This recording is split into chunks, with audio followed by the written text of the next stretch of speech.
In today's video, I'm going to have to teach you how to configure screens and screen schemes in Jira. We'll start from inside Jira and walk through the full setup process in a simple, practical way. This is useful when you want to control which fields appear to users and how those fields are organized for different issue actions.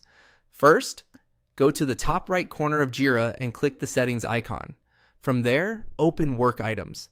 This takes you into the area where you can manage issue-related configurations. Once you're there, click Screens.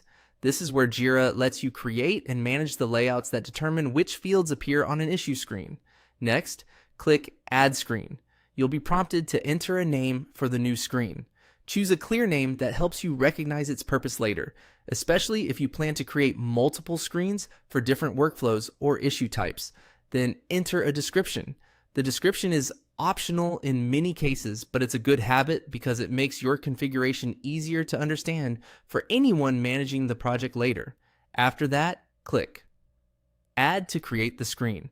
Once the screen has been created, find it in the list and click the three dots next to it. From the menu, choose Configure. This is where you define what the screen actually contains. You can then select a field to add it to the screen. As you build the screen, keep in mind that the goal is to show users only the fields they truly need, which helps keep issue creation and editing cleaner and more efficient.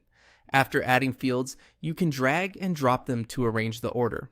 This is helpful because the sequence of fields affects how intuitive the screen feels for users. Try to place the most important fields near the top and group related information in a logical way. When the screen itself is ready, move on to Screen Schemes. Click Screen Schemes to open that section, then click Add Screen Scheme. Now enter a name for the scheme followed by a description. Just like before, use naming that clearly explains what this scheme is for. Next, select the default screen. This step connects the screen you created to the scheme, allowing Jira to use that layout as the standard screen behavior. Once that's selected, click Add to finish creating the screen scheme. And that's it. You've now created a screen, configured its fields, arranged them, and assigned it through a screen scheme. This setup gives you much better control over how users interact with issues in Jira, and it's a key part of building a cleaner and more organized project experience.